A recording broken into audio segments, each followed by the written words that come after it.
भारत के सबसे अमीर व्यक्ति मुकेश अंबानी को लेकर एक बड़ी खबर सामने आ रही है। मुकेश अंबानी की खुदरा कंपनी रिलायंस रिटेल वेंचर्स ने एक बड़ी डील क्रैक कर ली है।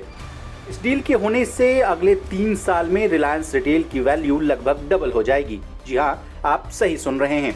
कतर इन्वेस्टमेंट अथॉरिटी यानी QIA ने रिलायंस इंडस्ट्रीज की सहायक कंपनी रिलायंस रिटेल वेंचर्स में 8,278 करोड़ रुपए का निवेश करेगी।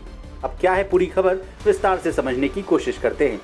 कतर की sovereign wealth fund company Qatar investment authority Reliance industries की रिटेल कंपनी यानी रिलायंस रिटेल वेंचर्स लिमिटेड में 8,278 करोड़ रुपए में करीब 1% हिस्सेदारी खरीदने जा रही है। कंपनी ने ये रिलीज जारी कर ये जानकारियां साझा की है। इस निवेश के जरिए कतर इन्वेस्टमेंट लिमिटेड को रिलायंस रिटेल में 0.99% यानी 1% की इक्विटी जारी की जाएगी। इस डील के साथ ही रिलायंस रिटेल वेंचर्स लिमिटेड का वैल्यूएशन 8.278 लाख करोड़ रुपए हो जाएगा। यानी आसान भाषा में कहें तो इस डील के बाद कंपनी मार्केट कैपिटलाइजेशन के लिहाज से देश की चौथी सबसे बड़ी कंपनी बन जाएगी। अब इतनी बड़ी खबर के बाद रिलायंस रिटेल वेंचर्स लिमिटेड की डायरेक्टर यानी ईशा अंबानी का क्या कहना है इस मामले पर, ये भी जान लीजिए। ईशा अंबानी ने कहा कि हमें कतर इन्वेस्टमेंट अथॉरिटी का रिलायंस रिटेल के निवेशक के तौर पर स्वागत करने में खुशी हो रही है। रिलायंस रिटेल को दुनिया की सर्वश्रेष्ठ इंस्टीट्यूशन बनाने में कतर इन्वेस्टमेंट अथॉरिटी के वैश्विक अनुभव और वैल्यू क्रिएशन में सॉलिड ट्रैक रिकॉर्ड का बड़ा फायदा मिलेगा, जिससे देश के रिटेल सेक्टर में बड़ा ट्रांसफॉर्मेशन देखने को मिलेगा। ईशा अंबानी ने कहा कि कतर इन्वेस्टमेंट अथॉरिटी का निवेश भारतीय अर्थव्यवस्था के पॉजिटिव आउटलुक के साथ ही रिलायंस रिटेल के बिजनेस मॉडल, उसकी रणनीति और क्रियान्वयन क्षमता पर मुहर लगाता है।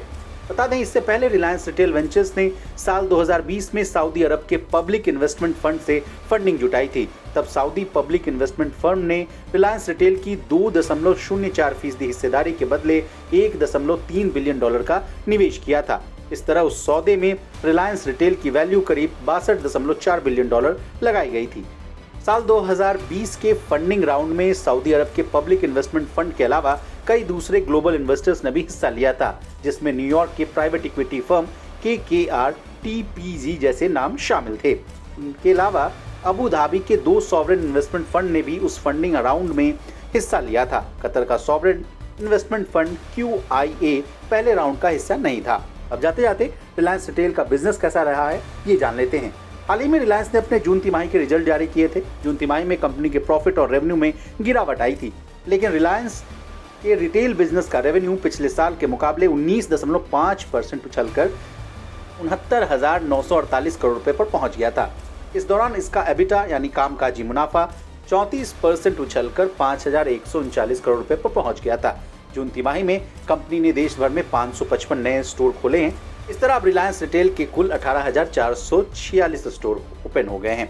ब्यूरो रिपोर्ट, विस्तार।